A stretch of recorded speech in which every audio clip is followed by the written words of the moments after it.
আল্লাহ তাআলা তার পবিত্র কুরআনুল কারীমের মধ্যে বলে, ইয়ালামু খাইনাতাল আইন, আল্লাহ তাআলা চোখের গুনাহ দেখেন, ওমা তুফিস সুদূর, অন্তরের মধ্যে কল্পনার বিষয়ও আল্লাহ জানে। আল্লাহ তাআলার কাছে কোনো গোপন নাই, আল্লাহ তাআলা সমস্ত কিছু জানেন। ইন্নাহু আলিমুম বিদাতিস সুদূর, আল্লাহ তাআলা অন্তরের মধ্যে কল্পনার ব্যাপারটাও জানে।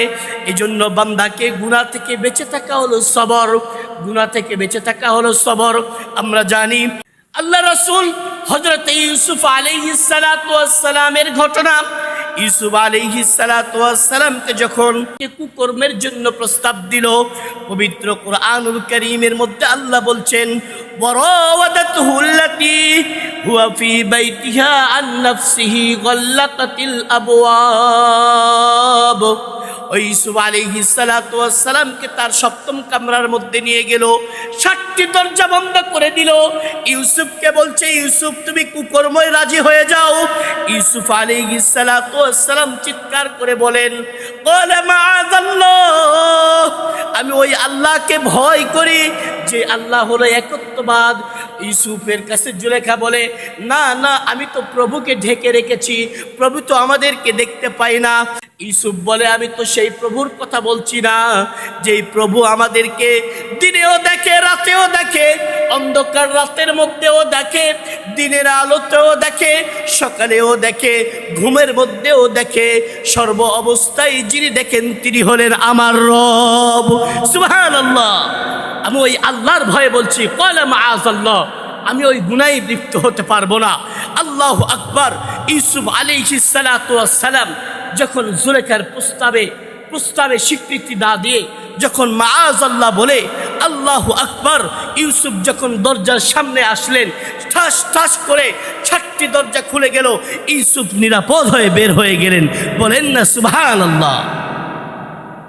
ইউসুফ আলাইহিস সালাতু ওয়াস সালাম ঘর থেকে বের হয়েছে, আল্লাহ তাআলা কুরআনুল কারীমের মধ্যে বলেন, ওয়াস্তাবাকাল বাব ওয়াকদ্দাত কুমিসুহু মিন দুবরি ওয়ালফায়া সাইয়্যিদাহা লাদাল বাব। ইউসুফ আলাইহিস সালাতু ওয়াস সালাম দরজা থেকে বের হয়েছে, বের হওয়ার সাথে সাথে ওই সময় দেখে ওই মন্ত্রী তার সামনে চলে এসেছে, আর পিছন দিক থেকে জুলেখা পিছন দিক থেকে টান দিয়েছে, কাপড়টা ছিঁড়ে গিয়েছে। আল্লাহ তাআলা ছোট্ট শিশুর মাধ্যম দিয়ে আল্লাহ তাআলা ইউসুফকে নিরাপত্তা দান করেছেন, তার পবিত্রতা ঘোষণা করেছেন। নবী কোনো গুনাহ করতে পারে না, ইসমতে আম্বিয়া, নবীরা হলো মাসুম, নিষ্পাপ। বলেন না সুবহানাল্লাহ। 2 নম্বর ধৈর্য হলো গুনাহ থেকে পরিত্রাণ থাকা। রাসূলের হাদিসের মধ্যে এসেছে, 7 শ্রেণীর ব্যক্তিকে আল্লাহ রাসূল সাল্লাল্লাহু আলাইহি সাল্লাম বলেছেন, 7 শ্রেণীর ব্যক্তিকে কাল কিয়ামতের ময়দানে আরশের নিচে ছায়া দিবেন, যেদিন কোনো ছায়া থাকবে না, যেদিন শুধু সূর্যের তাপ আর তাপ, মানুষের মাথার মগজগুলো টকবক করে ফুটতে থাকবে, মানুষের ঘামের কারণে পা পর্যন্ত পৌঁছে যাবে। আল্লাহ রাসূল বলেছেন, 7 শ্রেণীর ব্যক্তিকে আমি সেদিন আরশের নিচে ছায়া দিব। তার মধ্যে 6 নম্বর ব্যক্তি হলো ওয়ারাজুলুন দাওয়াতুহু ইমরাতুন যাতু মানসাবিন ওয়া জামালিন ফাকালা ইন্নী আখাফুল্লাহ।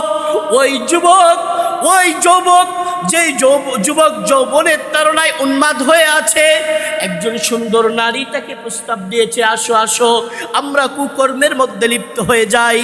আর ওই যুবক ওই সময় ডাক দিয়ে বলে, ইন্নী আখাফুল্লাহ, আমি ওই আল্লাহকে ভয় করি যে আল্লাহ আমার সর্ব অবস্থায় দেখে, যে আল্লাহ আমার দিনের গুনাহ দেখে, যে আল্লাহ আমার রাতের গুনাহ দেখে, যে আল্লাহ আমি ঘুমিয়ে থাকলে দেখতে পাই, যে আল্লাহ আমার পানির মধ্যে ডুবিয়ে থাকলে দেখতে পাই, যে আল্লাহ আমার চোখের গুনাহ দেখে, যে আল্লাহ আমার অন্তরের গুনাহ দেখে, ওই আল্লাহকে ভয় করছি, আমি কোনো কুকর্মে লিপ্ত হব না। আল্লাহ রাসূল বলেন, এমন ব্যক্তি যদি ওই গুনাহ থেকে বেঁচে থাকে, কাল কিয়ামতের ময়দানে আল্লাহ তাআলা ডেকে ডেকে তাকে আরশের নিচে ছায়া দিবেন। সুবহানাল্লাহ। প্রিয় ভাই, এই জন্য 2 নম্বর সবর হলো সবর আন মাসিয়াতিল্লাহ, গুনাহ থেকে বেঁচে থাকতে হবে। গুনাহ থেকে বেঁচে থাকার নামই হলো সবর।